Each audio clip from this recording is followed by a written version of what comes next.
This is a Dynamite Network podcast.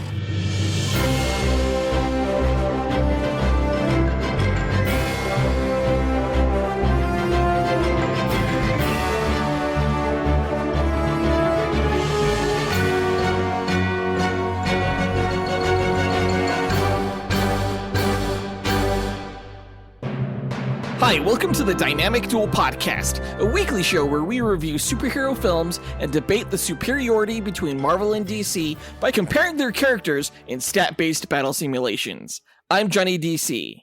And I'm his twin brother, Marvelous Joe. And in this episode, we are reviewing the 2003 Marvel film, Hulk, directed by Ang Lee. The Hulk is my favorite Marvel character, and I know a lot of people hate this movie, but I actually like it.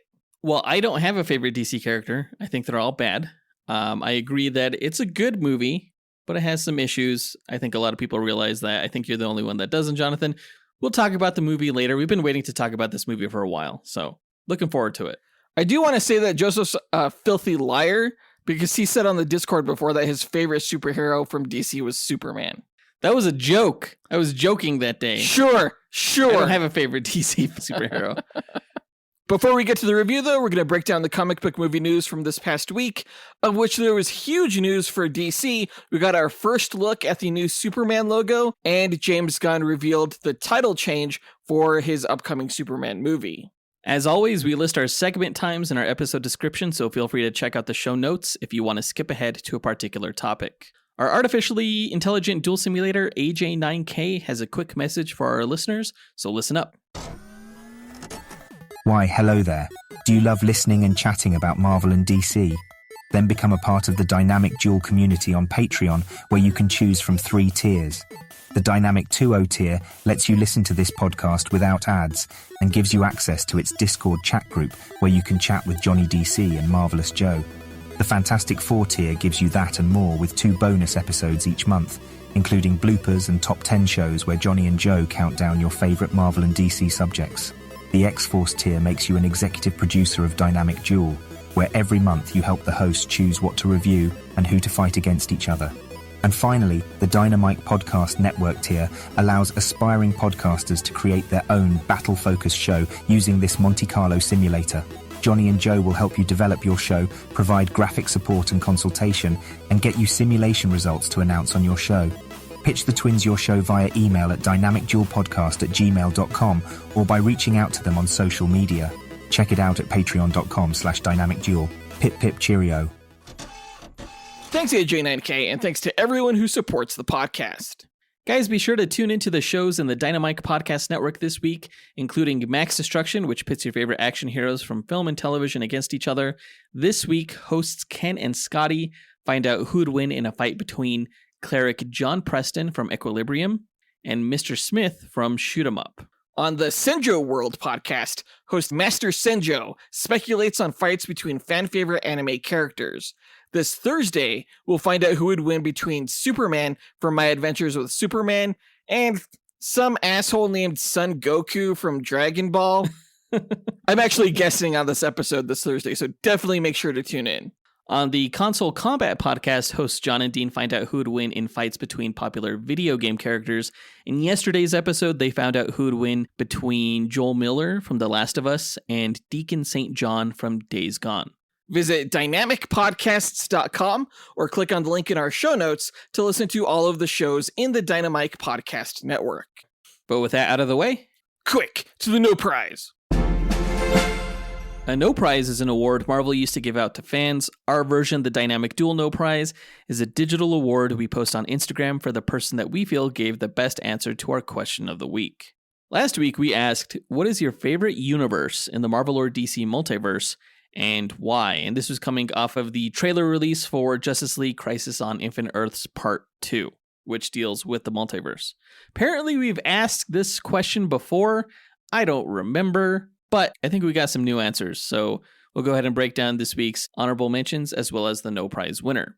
Our first honorable mention goes to Travis Herndon, who said, Hey guys, Travis here. So my answer had to be the manga-verse. As an anime lover, I enjoy this universe, seeing Spider-Man as like a ninja, Iron Man piloting a giant Iron Man's mech suit, and Incredible Hulk is like Godzilla. I think this universe is interesting, has a lot of potential for an animated series. So yeah, I think Marvel should capitalize on that and make that into a series. So manga versus my answer. Yeah, we've talked about the Marvel Mangaverse before on this show. It's really cool. Like Travis said, Spider-Man is a ninja. You have Iron Man as a mech warrior, and then the Hulk as this kaiju monster. So there's a lot of great influences from popular anime and manga series within the Marvel Universe. If you guys are into anime or manga, well, one, you should check out the Senjo World podcast, but two, you should also check out the Marvel Mangaverse. They've also produced a few movies for the Marvel Mangaverse as well, including like Wolverine and Iron Man and Blade, if I remember correctly. Oh, I didn't know that they made movies for those characters. That's awesome. Yeah, a few animated movies produced in Japan. That's really cool. Hey, we'll have to review those. Great answer, Travis. Our next honorable mention goes to Nate Mantaneo, who said, It's Nate Matanguihan again. And I would just like to say that my favorite universe in the whole multiverse of Marvel and DC is easily the punk universe. Hobie Brown is such a complex character, and I love all of the storytelling that goes into this universe. It's so different from the other universes that I always love to read these, and I always love to enjoy the writing that is put into them. Yeah, great answer, Nate. I personally have not read too much of the stories that take place in the Spider-Verse. The most that I know about Hobie Brown is his involvement in the Spider-Verse comic arc and the Across the Spider-Verse movie. But I do know that Earth 138 is a universe in which Norman Osborn has become president and kind of taken over. He's referred to as Ozzy Osbourne in that universe. Interesting. And yeah, Spider-Man got his powers through some illegal chemical dumping, and he rises up to fight the power. It's all really cool. It's cool stuff. It is very punk in feel, and the way it highlights punk culture and punk attitude and everything like that is pretty neat. Yeah, great answer, Nate. Our final honorable mention goes to Miggy Matanguihan, who said, Hey, what's up, guys? It's Miggy. My favorite alternate DC universe is Earth 3839, where Superman and Batman made their original debut in the late 30s and continued to go throughout their career at a normal pace so that their successors are actually their children and grandchildren. And I think it was really cool seeing like this idea of legacy being played out kind of like normally instead of like the sliding time scale that we see in the mainstream universe.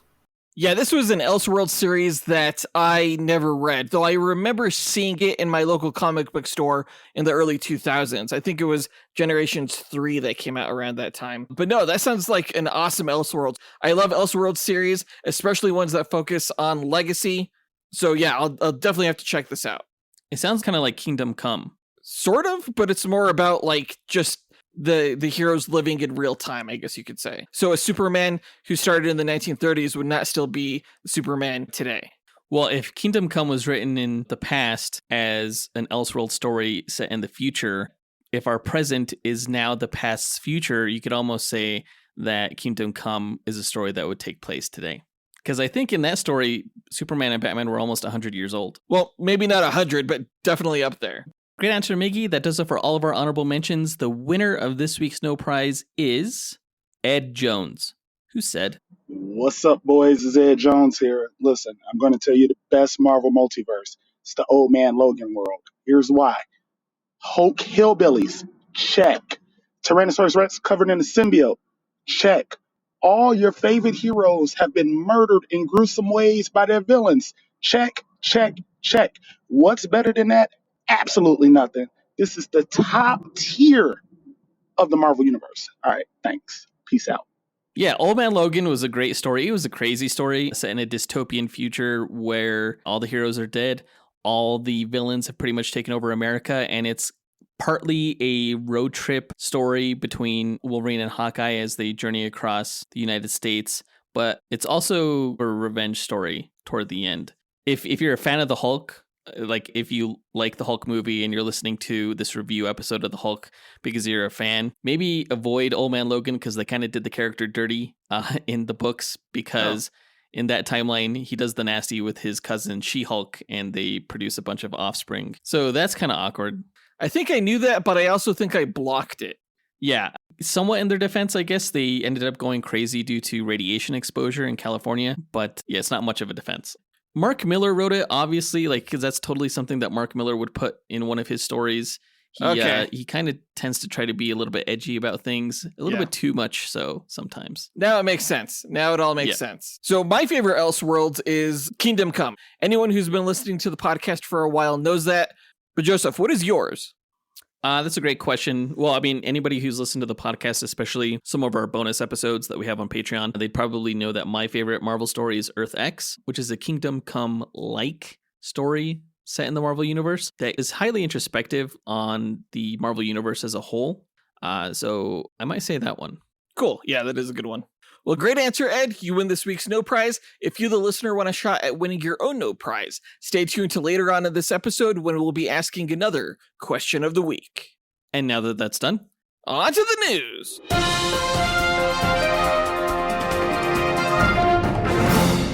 Okay, so I've been complaining for a while now that we haven't seen anything from Superman Legacy. I know the movie's coming out next year, but I was still hoping to see something like a logo or a poster for the film. And last week, my dream came true because we got our first look at the logo that Superman will wear on his costume in the newly titled Superman. They dropped Legacy from the title, so now it's just titled Superman. Now, of course, it's hard to say that this was our first look because actress Isabella Merced, who's playing Hawkgirl in the movie, kind of teased a shot of the logo during a roundtable cast read. But we didn't know at the time that that was going to be like the actual one on the costume. But sure enough, James Gunn and David Corenswet, the actor who's playing Superman, posted to their social media accounts a shot of Superman's chest in the snow, and it's the Kingdom Come inspired logo that Isabella Merced posted to her social media account. As I mentioned, Kingdom Come is my favorite storyline of all time, so it's interesting to see that being used in the yellow and red color scheme, because traditionally in the comics, it's red and black. I do have to say, though, when I first saw it, I wasn't, like, floored by it. I actually think that specific logo has lost some of its novelty, considering the fact that we saw Brandon Routh wear that same logo in the CW crossover event, Crisis on Infinite Earths. Who do you think threw the snowball at Superman? Because whoever it was, they have dead-on aim. That was just center mass right in the chest. Good shot. I didn't even think about that. I guess, like, is he laying down? Yeah, that's a good question. I think they're filming up north to sort of simulate the environment for the Fortress of Solitude, which is actually really cool. I can't wait to see that. You think Superman was digging around in the snow, making like an igloo type shelter to be his new fortress? Right, he was making a snow angel, but he was giving it like a cape instead of wings. There you go. I like the texture of the new costume. It's not quite as alien as the suit was for Man of Steel, but it's definitely modern in its appearance. I actually thought the texture and the colors actually were pretty similar to Man of Steel's. I think that's another reason why I wasn't blown away by it. I kind of wish they would have gone with a different texture, although which one I'd be hard pressed to say. All in all, though, it just gets me that much more excited to see that costume, considering that they started filming and they're filming outside. Hopefully someone could get some behind the scenes spy pics, because that would be really cool. You don't want to spoil it for yourself. No, I do. Coincidentally, they started filming on February 29th, which is canonically Superman's birthday. They gave him the birthday of February 29th to explain why he ages so slowly. Kind of a dumb reason, but also interesting that they started filming on that day unintentionally. What do you think about the new title, just Superman? Are you surprised that James Gunn didn't include the in front of it, like the Superman or the Suicide Squad or the Batman? No, because Superman's never been referred to as the Superman. I call him the Superman sometimes. Yeah, but you're dumb. So, no, I mean, when I think of like the old Richard Donner film, I don't think of that movie as Superman. I think of that movie as Superman the movie, you know, with the subtitle. So for me, naming this one Superman is probably James Gunn's way of making it the definitive Superman movie for this generation, I would say. I think that is definitely a better title than something like Man of Steel or Superman Returns or something like that. You know, if you're going to reboot the franchise, just title it Superman. And that's totally what they did here, and it makes sense. The movie is not going to come out until July 11th, 2025. So they have a lot of shooting to get through, a lot of post-production to get through. And I'm really excited to see what more information they're going to release now that they're shooting. But considering the fact that the first thing they released of the film was the logo, that brings us to our question of the week. What is your favorite Superman logo and why? Yeah, this is across all film, all television, all video games, all media, basically. And comic books, of course.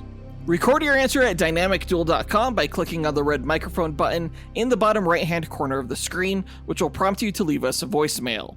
Your message can be up to 30 seconds long, and don't forget to leave your name in case we include you on the podcast. We'll pick our favorite answer and award that person a Dynamic Duel No Prize that we'll post to Instagram. Be sure to answer before March 9th.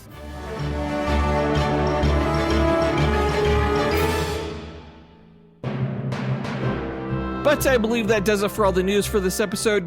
Now let's move on to the main event, where we review the 2003 Marvel film Hulk.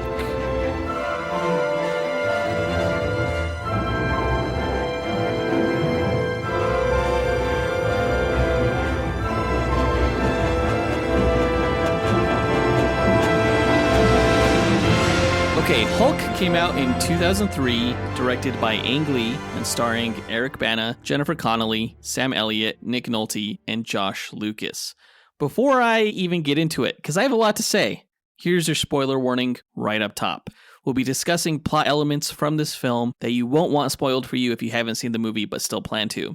I mean, the movie's over 20 years old at this point, but, if there's some of you still looking to go in fresh, please pause this podcast, see it, and then come back. I ultimately do recommend seeing the film, if only because it tried things that we've never really seen in superhero cinema before, and there are some genuinely great Hulk moments in the movie. Dude, I just suddenly felt really old. I did not realize that this movie is over 20 years old. That is messed up. For sure. I still remember seeing this movie during a midnight screening while we were in high school. Damn it. It's almost like this movie's a classic now, right? I don't want to hear it. I don't want to hear it. Out of all the reviews we've ever done and will ever do for this podcast, I've been the most trepidatious and conversely excited to discuss this movie. Because from the moment I saw the teaser trailer for Hulk attached to the Sam Raimi Spider-Man movie in theaters, the one where Bruce Banner is shaving and then we see his eye turn green and then his house erupts, Right. My excitement for this movie could not be contained from that moment. I looked forward to the Hulk movie more than any other superhero movie that preceded it.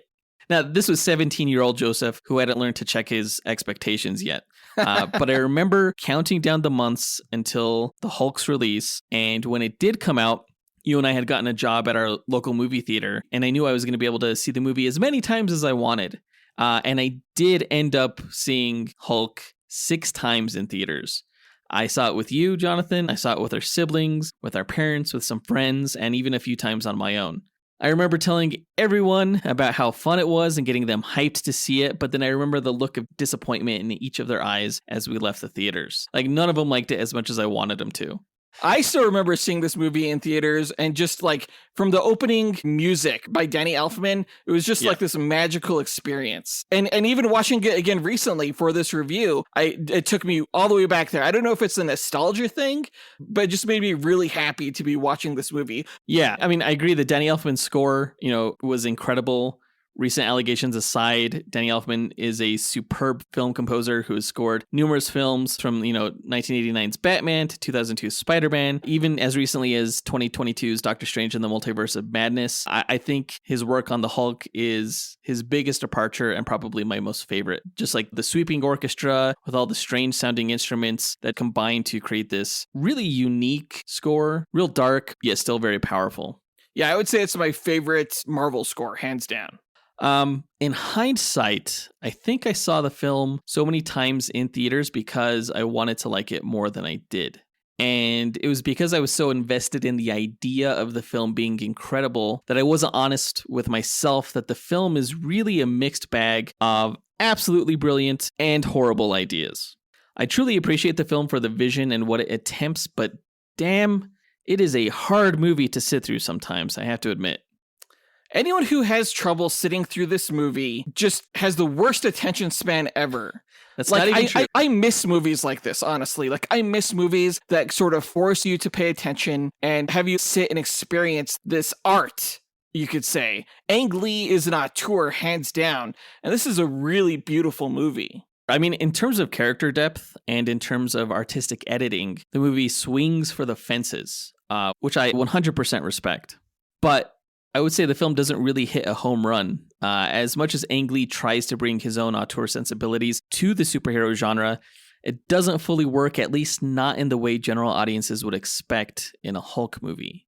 And like, make no mistake, Ang Lee is an auteur. Films like Crouching Tiger, Hidden Dragon, Life of Pi, all of his films are masterpieces. But much in the way Chloe Zhao lost the point with Eternals and leaned too heavily into her own thing about love for humanity, Ang Lee seemed less interested in the Hulk as a character and more interested in the story of a man with repressed rage.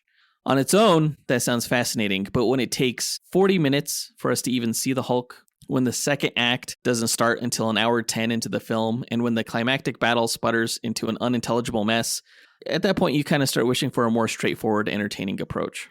I mean, okay, I will admit that the movie has some problems, but for me, they don't outweigh the number of things that this movie does good in terms of direction, in terms of score, in terms of acting and theme and story. Marvel tries so hard to make its characters tragic. You know, it's like, oh, Spider-Man can't pay the rent. Oh, Iron Man is an alcoholic. Captain America doesn't understand modern music. When it comes to the Hulk, though, he's like next level tragic. It's like a Shakespearean tragedy that his story kind of has the weight of, I feel.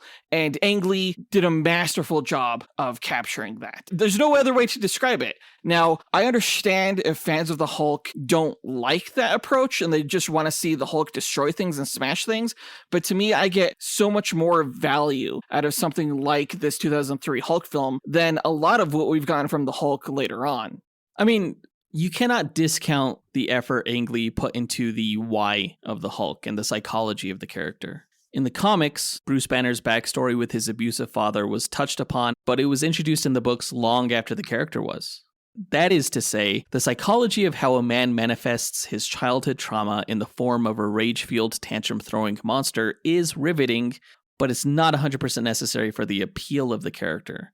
I mean, you look at The Incredible Hulk, or Mark Ruffalo's Hulk. Their relationship with their fathers have no bearing on our enjoyment of the Hulk in the MCU, but exploring the depths of a character's psychosis is to truly understand them, and understanding them makes them more real and interesting. I think especially for a character like the Hulk as well. However, it is possible to take that too far and to be too esoteric with it. For example, the theme of dreams is heavily prevalent in this story. You know, a lot of Bruce's repressed feelings are represented through dreams of the desert, with symbols of his father's experimentation, such as floating jellyfish and lizards, symbols of his mom, such as desert flowers and lichen. That's all really interesting. But when you have a scene where Bruce dreams about Hulk snatching him through a mirror while shaving, what was the point of that? You know, you have Betty's dream/memory of when she was a child living on the same desert as Bruce.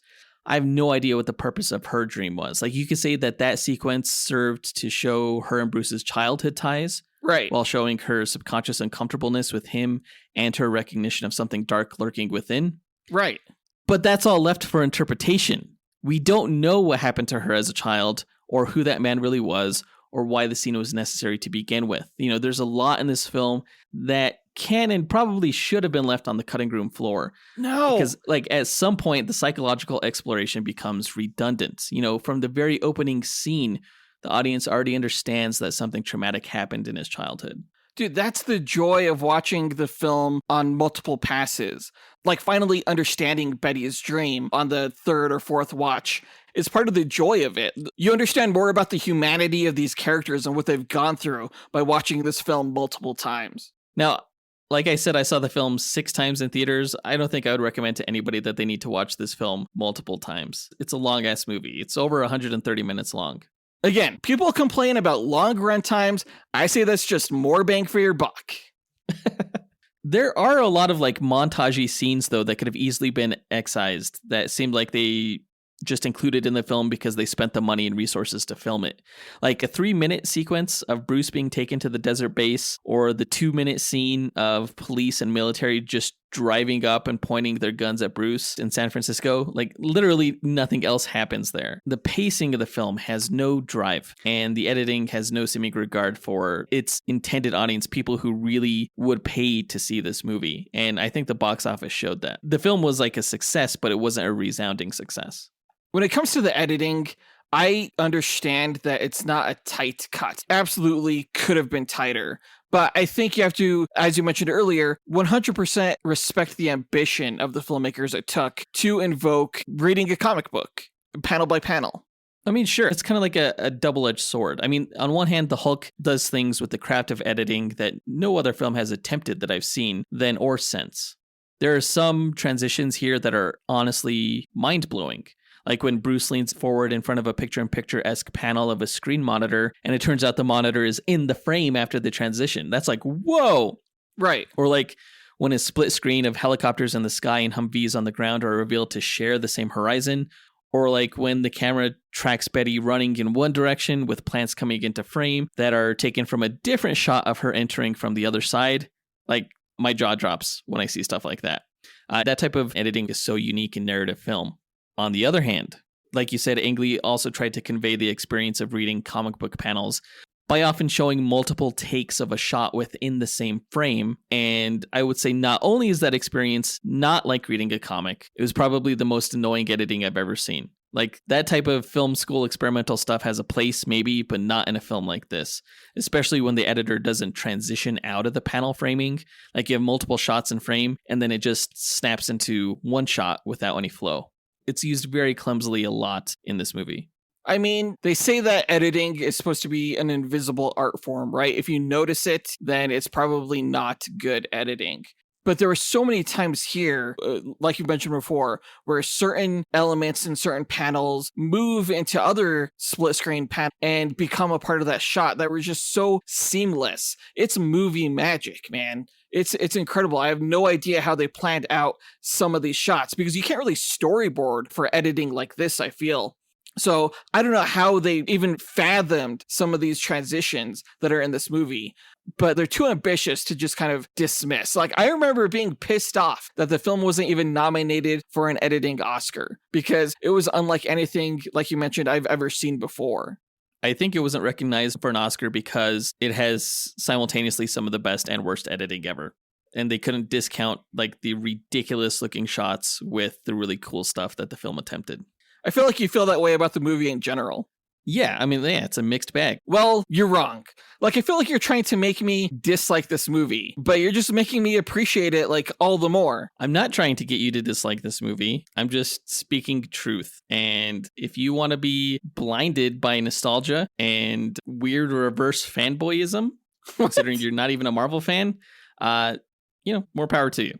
But I think I'm speaking to a large portion of the audience who agrees that this movie is a mixed bag.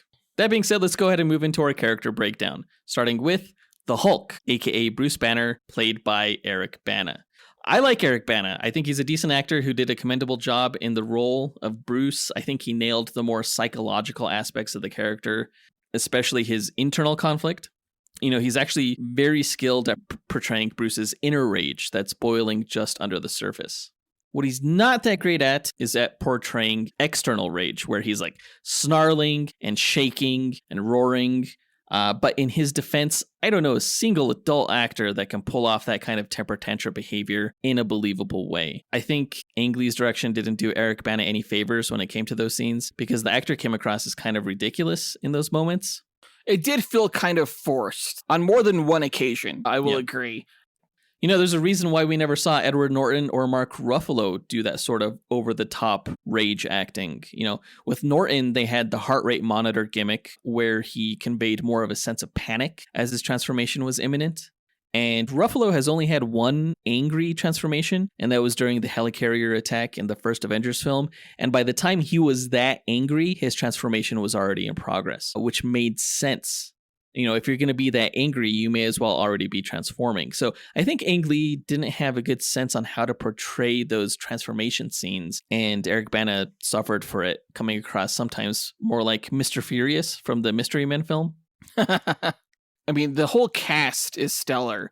And Eric Bana is probably the weakest among the cast, unfortunately, but not to the point where it's detrimental to the film. I still think he's probably the best actor to portray the character, at least in this dramatic kind of way. Well, he definitely had the most to work with in terms of psychological depth, right? Right. I don't think he's the weakest link in the cast. I think he's actually the second weakest link, but we'll get to that later. Back on Bruce Banner. His arc is massive throughout the film. It encompasses basically his entire life from when he was a child. He suffered this incredibly tragic emotional trauma as a kid, witnessing his father murder his mother, causing him to grow up as this emotionally distant man who can't keep a relationship with the woman he loves. Especially with Jennifer Connelly. What the hell? I know, what? Dude, get your shit together. For real. After his gamma accident brings his inner rage and trauma to the surface in the form of the Hulk, his past is explored regarding his father, which results in subsequent transformations. In the chaos that results, Bruce finds comfort in the one person that truly cares for him, Betty Ross, and he learns the person he loves but kept at a distance is the only one who can save him. Great, beautiful arc. On top of that, the revelations regarding his father result in this uncertainty and fear of his own self, yet he gets simultaneous catharsis with the therapeutic release of his inner anger in the form of the Hulk, hinting at sort of this love-hate relationship with the beast within. It's psychologically complex stuff that really highlights what's so fascinating about the comic book character. Yeah, and in a way that they haven't been able to capture since, Yeah, it's the best thing about the film. It's what makes it the best Marvel movie. This is your favorite Marvel movie of all time? Yeah, it's definitely up there, hands down. I can't think of another Marvel movie that is so, I guess, interesting and not just entertaining for entertainment's sake. Like, to me, this is the closest thing that Marvel has to, like, true cinema. What about films like Black Panther or The Winter Soldier? No. Okay. You're crazy. No, I am not. You're talking crazy, man. Let's talk about the Hulk himself, though. When the film first came out, I thought the design of the CGI Hulk was perfection. And to be fair, the CGI was really solid for the time, and I think it still holds up today. And there may be people who balk at that, but I mean, like, there are plenty of CGI characters in recent films, like, say, The Incredible Hulk, that wouldn't hold up to similar scrutiny. But in the years since 2003 Hulk came out, the less I like the character design. I don't remember him being as green as he was. Yeah, seeing him in 4K now is jarring because I remember him looking a lot more real. But I would agree it's still better than a lot of what we see to this day. Like, comparing this version of the Hulk to some, shoddy CG of The Flash, a movie we got just last year, and it's clear that they put a lot of work into this version of the Hulk. Oh yeah, Industrial Light and Magic did an exceptional job. But you mentioned the color green. I agree. I don't like the green that they chose. Even though when I first saw the movie, I thought it was spot on. But now I see it and I'm like, it's too turquoise. There's too much blue in the mix. The skin tone should have been more olive or lime in its complexion, like in the other films. Yeah, I almost wonder if they were going for like something bioluminescent. I guess, but it wasn't a good choice. It's not as believable as a skin color. I also think his face was too babyish. And yes, I understand that the Hulk is a manifestation of Bruce's childhood trauma, but when you compare those baby features to the badass version of the Incredible Hulk or the very realistic Mark Ruffalo-esque version in the Avengers, 2003 Hulk just doesn't hold up.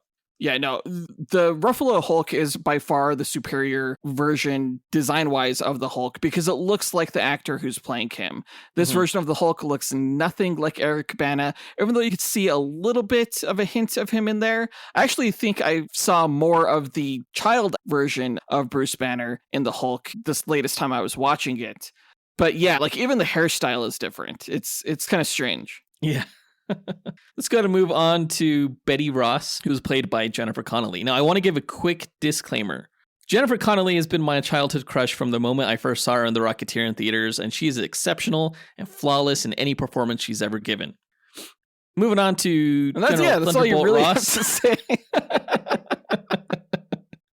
No, all bias aside, for the monument to grace and beauty that is Jennifer Connelly, I thought she was a great Betty Ross. I think similar to Liv Tyler in the Incredible Hulk film, her version of Betty exudes this dainty vulnerability that's suitable for a damsel in distress, yet this strength of character that shows you she's so much more.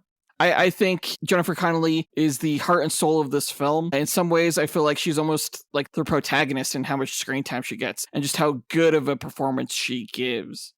She played in this film right after winning an Oscar for her performance in A Beautiful Mind, and it totally shows. Like, she did so much more with this character than I think was even on the page. Yeah, I mean, they're almost the same roles, weren't they? Kinda, Very similar yeah. type characters. Yeah. She did a phenomenal job, and you look at even small things like the difference in how she acted with Bruce, with that sensitive intelligence and poise, comparing that to how she acted with her father, the general, full of nervous anxiety. You know, it was all just very convincing and grounded. Right. Absolutely. Let's go to move on to General Thaddeus Ross, aka Thunderbolt, who was played by Sam Elliott. Sam Elliott is a talented actor, and I thought he pulled off a convincing adaptation of the character from the source material. Like, this dude clearly has anger issues, but not in a cigar-chomping caricature of what anger issues look like in the comics. But he totally comes across as a dude who's clearly been through some stuff managing this military base, and, you know, he's aging and just generally sick of your shit, Jonathan. I'll say this, though. He has the most severely trimmed mustache I've ever seen in my entire life in this movie.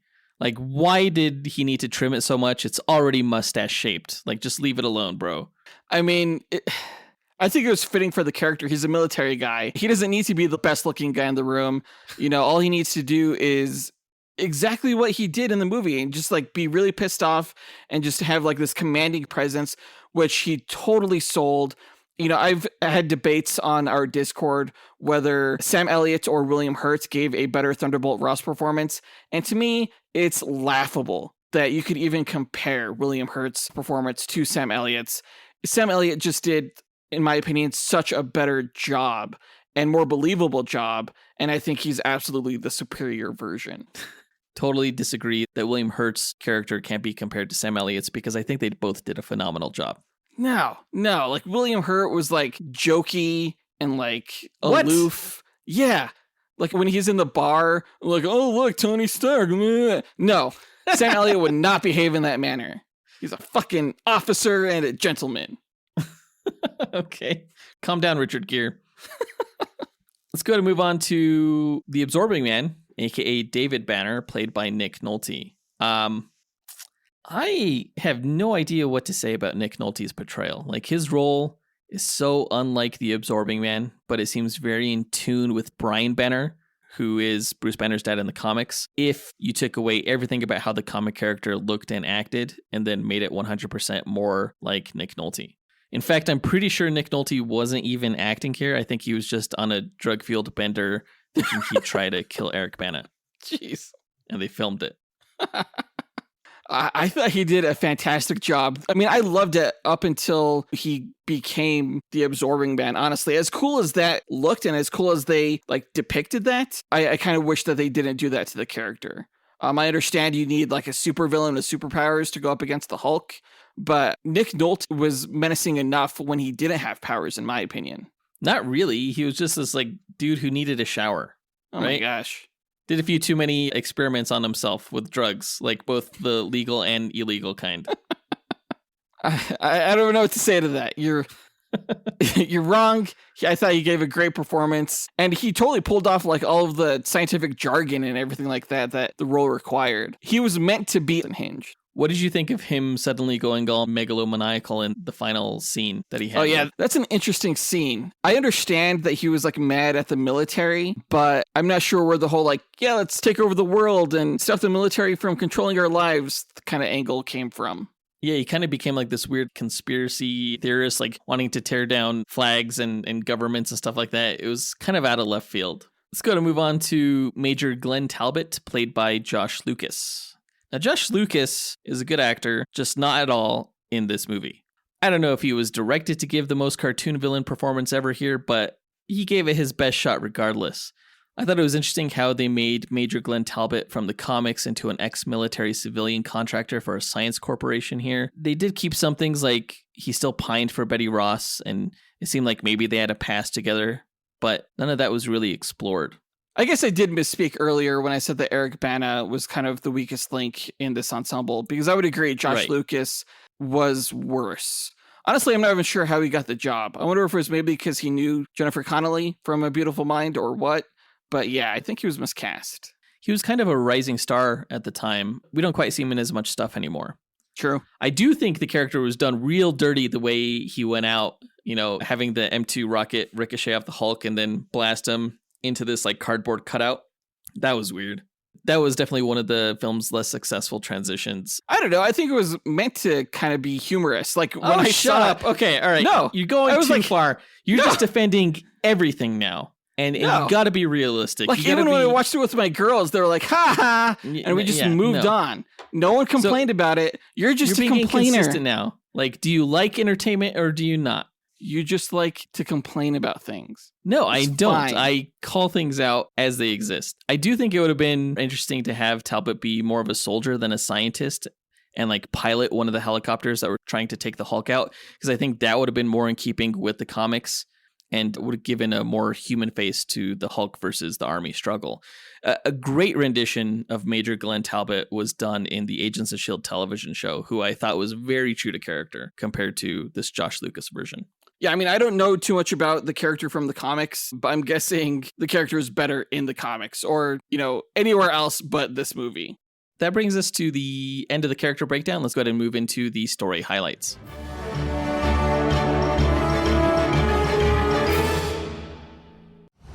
In a world where fantasies collide and heroes clash, one podcast network rises above the rest. Prepare yourself for the ultimate showdowns in comic books, video games, movies, and anime. The Dynamite Podcast Network presents Console Combat, where video game legends brawl every Monday. Dynamic Duel, where comic book titans smash every Tuesday. Max Destruction, where TV and action heroes battle every Wednesday. And Sendro World, where anime champions clash every Thursday. Join us as we speculate on the matches and, armed with the power of mathematical simulations, discover who will emerge victorious. Visit dynamicpodcast.com, where we settle the debate and settle the score. In the late 1960s, military researcher David Banner experiments on his own DNA in his attempts to strengthen the human immune system. He's terrified of what those experiments could mean when his wife becomes pregnant and gives birth to their son Bruce, who is born with some sort of genetic mutation that manifests during emotional distress. While trying to find a cure, Colonel Thunderbolt Ross shuts down David's research, causing him to lash out and destroy the military desert base with its gamma nuclear reactor, and then attempt to kill Bruce, inadvertently murdering his wife in the process. This part of the story was done mostly over the opening credits to the film, which again were fantastic. I thought it was a really effective montage sequence that to this day, still blows my mind in how inventive and unique it is. Yeah, sort of like a masterclass on how to effectively tell a story through montage. Like no words were needed. Of course, they had, notes scribbled on a notepad, but even ignoring those, for the most part, you got the gist of what was going on. Yeah, really effective. It's also just a great setup for a story. I mean, there's like this mad science kind of aspect to it. And from the get-go, it sets up the tragedy of Bruce Banner's life. For sure. Although I really do hate the scene where teenage Bruce wakes up in a sweat from his dream and like his mom comes in and she's like, another nightmare. And then she's like, you're so special. It's like, shut up, Mom. Get out of here. He's like, yes, I had a bad dream. I wasn't jerking off. What was my nightmare about? I don't remember. As he hides the magazine under his mattress.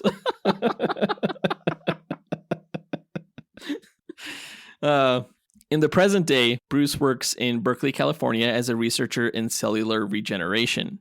After a technical glitch in one of his experiments, he is bombarded with lethal exposure to gamma radiation, but he survives. While in the hospital, the lab's new janitor reveals to Bruce that he is his father, David, and the reason he survived was due to a mutation. While coping with David's news and looking into his own DNA, Bruce receives word that his research is likely going to be seized by the military. Enraged, Bruce turns into the Hulk and destroys his lab. Holy cow, you just blew over so many minutes of runtime right there. And that's really how simple it needed to be, honestly. We see almost the span of a week go by from when we're first introduced to the adult Bruce Banner to the time that he turns into the Hulk.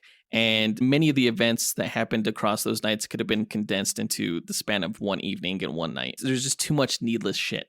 Yeah, I mean, again, the film could be tighter, absolutely. Who wrote the movie? James Schamus, along with a few other credited writers. Has he written anything else of note? Yeah, he does a lot of work with Ang Lee. Huh. I really like the scientific setup that they had for Bruce getting bombarded by the gamma radiation. I thought it was a great modern update where, instead of working with this nuclear device, Bruce was experimenting with nanomeds and that gamma sphere that in real life is used to observe gamma rays, but in this movie it projected them. It was all really cool. Yeah, I mean, the whole thing felt very believable. I've never been to Berkeley. I don't know anyone who's studied at Berkeley or done research there, but it felt like a legit research team and lab.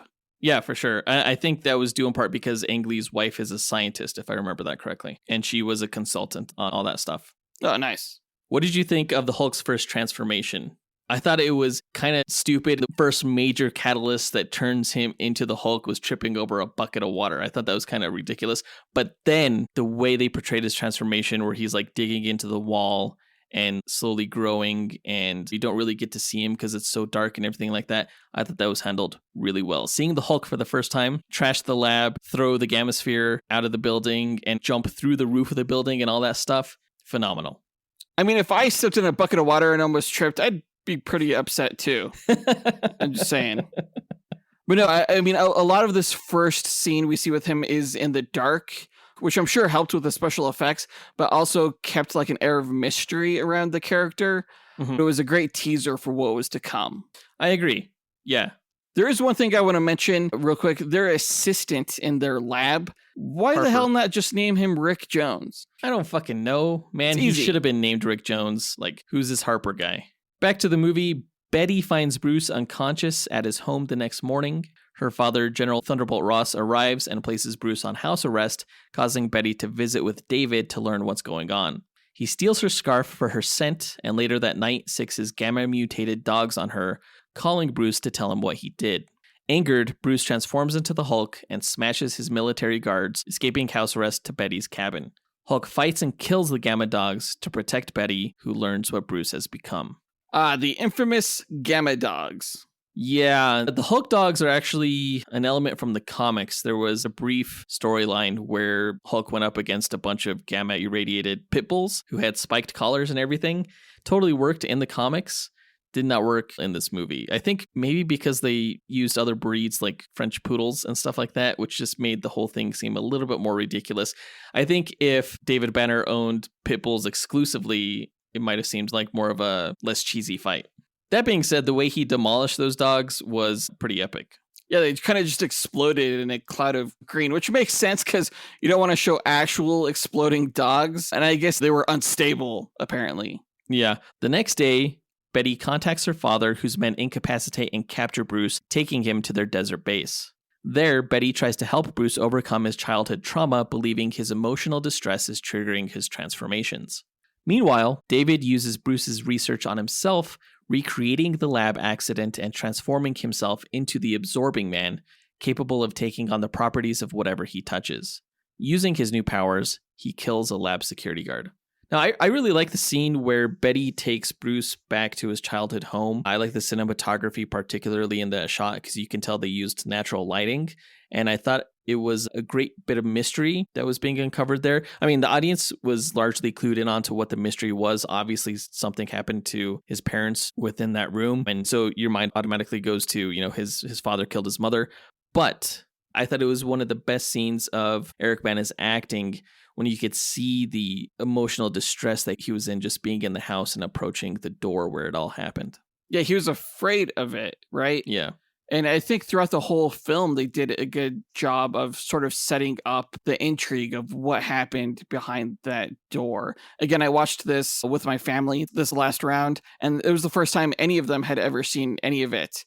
And yeah, they were like edge of their seats waiting to find out what exactly happened. What did you think of the scene where David Banner becomes the absorbing man? Like he cuts his hand and you see the blood turn into like this jellyfish thing and then heal itself like a starfish and then take on the properties of the metal steel girder that was there. I remember that stuff being like so mind trippy in the theater when I first saw the film. It still is. I mean, it still does not look CG. It looks real to me. And such a unique, I think, way to portray the Absorbing Man's powers. Like you compare that to the Absorbing Man in the Agents of S.H.I.E.L.D. television show, who was much more comic accurate, but I think lacked a little bit of the wonder with how his power set was presented in this movie. Yeah, just like the way his hand was like merged with that blue iron, whatever the hell that was. But just hearing it squeak against like his molecules against that, it was incredible. Yeah, great sound design for sure.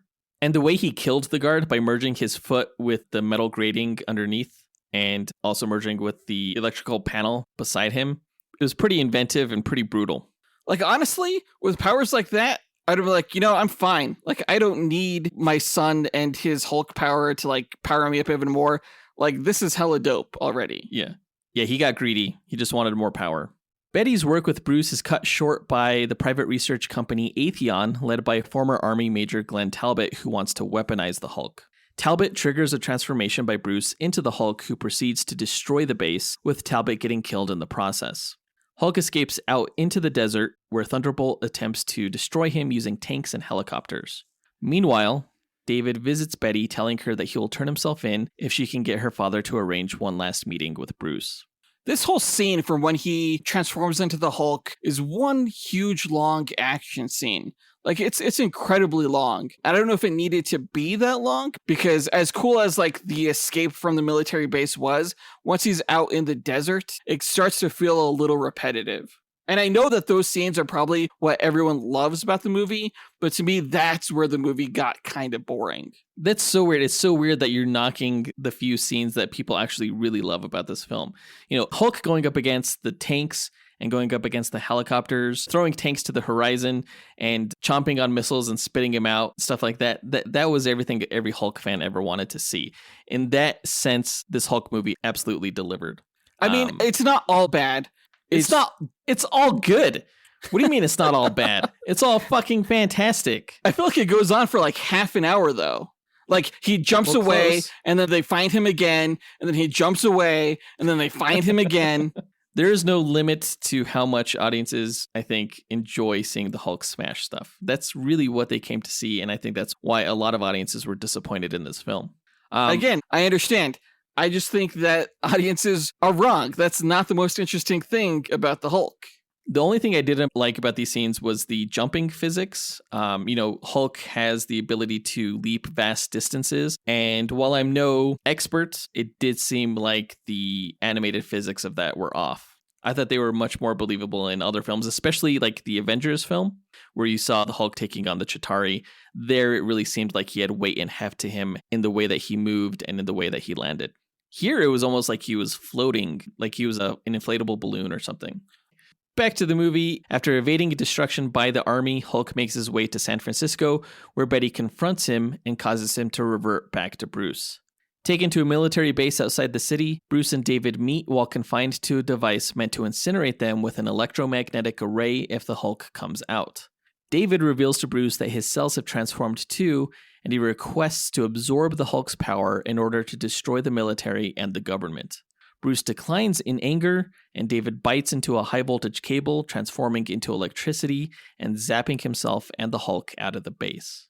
The San Francisco scene was pretty interesting. The moment where Hulk is taken up into the upper atmosphere by a jet that he jumped on to save the Golden Gate Bridge. Well, one, it was interesting because it was one of the few actually heroic actions the Hulk performs in the film. Right. But two, it just seemed like a very epic moment to have this pilot attempting to carry this monster out into space.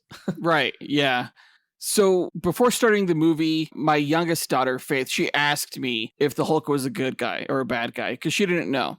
Because I guess he comes across, as a little bit scary. Yeah.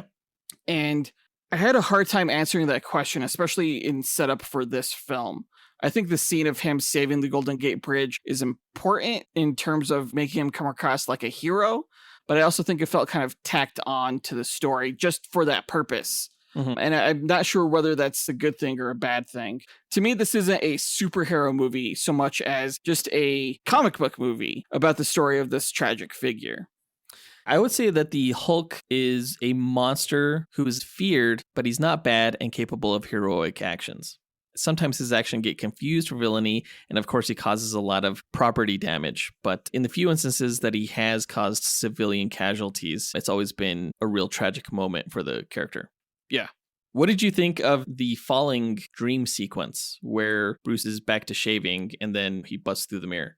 Well, like you mentioned before, it's kind of a silly scene. Honestly, I feel like they put that in the movie because of how well received the teaser for the film was. Because it was essentially the same scene, except instead of his house exploding, he just kind of crashes into the water. It seems like they knew the fans wanted to hear the Hulk say something, and they just didn't know where to insert a shot of him saying puny banner. So they're like, why don't we just stick it in this moment where he's falling? And all of a sudden, it's like a dream sequence. That's probably literally what happened. Totally weird. The shot where David Banner bites into the electric cable and turns into this electric monster, I actually thought that they were merging the character of Absorbing Man and Zax, who is a Hulk villain composed entirely out of electrical energy. And I was really glad to see the Absorbing Man taking on other things too, like stone and water. Yeah. But back to the story. The Hulk and Absorbing Man land at a desert lake where the two fight. Though Hulk smashes David's rock form, his water form pulls Hulk underwater. Hulk resists his power being absorbed, but eventually acquiesces, letting his father absorb all his energy. The Absorbing Man finds the power too much to contain, however, and balloons into an unstable mass. Meanwhile, General Thunderbolt Ross orders the two to be bombed with a gamma explosive, and Bruce and David are presumed dead. What did you think of the end fight? I think this was sort of a precursor to showing why cloud villains don't really work. And by that, I mean villains like Galactus in the Fantastic Four, Rise of the Silver Surfer, and Parallax in the Green Lantern movie. They just become so unhuman and unintelligible in form for audiences to really understand or care about what's going on. It makes me wonder what would have happened to David Banner if he wasn't in a liquid state as he was absorbing all of Hulk's energy. Like, what if he was still in rock form? What would he have looked like as he became unstable? Probably like a huge, massive green glowing rock. It's almost like kryptonite, I guess. But I still don't think his form would have been able to handle all of the power. I liked the idea of it, and I think it maybe worked on paper, but visually towards the end, after the rock transformation, it was very abstract. Mm-hmm. I was under the interpretation that he did give his dad all of his power, but once the gamma bomb went off, it kind of re-triggered the Hulk's mutation, I guess. Exposed it to him again. You could be correct in that regard. Maybe the additional gamma exposure made Hulk more of a dark green and gave him an anime haircut and transformed Eric Bana into more of a Edward Norton looking guy over time.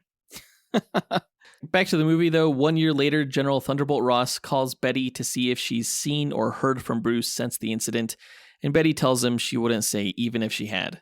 Meanwhile, Bruce is revealed to be alive, hiding out in the Amazon rainforest as a medical camp doctor. When confronted by soldiers seeking to steal his supplies, he warns them that they wouldn't like him when he's angry. And that's the end of the film. So all in all, Jonathan, I think you like this movie way too much. Hell yeah, I do. I think history will prove you. Actually, I already think history has proven you wrong. While the film has a cult following, it's largely derided as inferior to the MCU version of the Hulk. And yeah, you're just wrong. You're just wrong. I mean, not everything could be MCU candy-coated fucking jokes every 5 seconds. I miss Marvel films like this. It just takes itself seriously. And it's done so well, and it's so cinematic. The way they made Betty and Bruce almost like star-crossed lovers with like the feuding fathers and stuff like that. Again, Shakespearean. It's just so good, and nothing like it has been done since in Marvel. I mean, there's Logan, of course, but that's probably the exception. What about the Eternals? I would say that the Eternals movie is highly comparable in its approach. Nah, the Eternals is just a ripoff of the Justice League. Like, the Hulk is like an original good character. Okay. Like, there were a lot of people who didn't like my favorite movie of all time, 2001: A Space Odyssey. I don't listen to the haters. I know what's good. There's a difference between objective quality and subjective feelings. I think you confuse your subjective feelings for objective quality. But again, when you look beyond just the entertainment value of the film, when you look at the gorgeous direction, the ambitious editing, the stellar performances, and the Shakespearean level story, those things are objectively good. I'm sorry it wasn't as bam pow smash as you wanted. You know, there's other films for that, you know, other Hulk films. But I think this is an important piece of comic book cinema. And, you know, saying you didn't like it isn't going to convince me otherwise. I'm not saying I didn't like it. You say it's objectively good. I say it's objectively mixed. There's definitely some problems with the film. The film's artistic ambition, psychological explorations, and fun action get largely lost in its unnecessarily long runtime and unconventional editing style. I'm going to rate the film 3 stars out of 5, a fresh rating on Rotten Tomatoes. Because for as mixed as the movie is, I would still recommend people seeing it, if only because, as I mentioned before, it does something unique within the genre. Absolutely. And I love seeing that because I've seen so many superhero films, and it's nice to see when a filmmaker swings for the fences and mostly succeeds. I think 3 stars is harsh. I would give this 4 stars, actually, which is the same rating I would give Man of Steel. Well, I mean, Man of Steel was rated way too high by you. But also, I don't think this Hulk movie was superior to The Incredible Hulk, which came out in 2008, starring Edward Norton. And that movie we gave 3.5 stars. This falls right in line with what I like to call the objective reality scale, not Jonathan's bullshit scale. Oh my gosh. If you want honest Marvel reviews, guys, check out our star ratings for those films. If you want bullshit DC reviews that are always about a star too high, check out our DC reviews. A star too high? What? No. That does it for this review, guys. Let us know what you thought about the movie by writing to us at dynamicduelpodcast@gmail.com or by visiting us on Instagram, which you can find a link to in our show notes, or by visiting our website at dynamicduel.com. And on our site, you could also find a link to our Patreon page, where you could join our Dynamic 2.0 tier and chat with us and fellow listeners, our Fantastic 4 tier, which gets you bonus content each month, our X-Force tier that makes you an executive producer of this podcast, or our newest tier that lets you join our Dynamike podcast network. And don't forget, guys, to rate this show on Apple Podcasts, Spotify, Podchaser, or on our website. In our next episode, we are doing our team duel of the Legion of Doom against the Masters of Evil, the latter team of which includes Absorbing Man, who is, of course, the villain in this Hulk movie. It's going to be an epic battle. It's basically the evil version of the Justice League against the evil version of the Avengers. It's going to be awesome. We'll look forward to that next week. That does it for this episode. We want to give a big thanks to our executive producers, Ken Johnson, John Starosky, Zachary Hepburn, Dustyn Balcom, Miggy Matanguihan, Brandon Estergard, Nathaniel Wagner, Levi Yeaton, Wesolowski, AJ Dunkerley, Scott Camacho, Adam Speas, Andrew Schunk, and Dean Maleski for helping make this podcast possible. And we'll talk to you guys next week. Up and away. True believers. Me está enojado. No le gustaría verme enojado.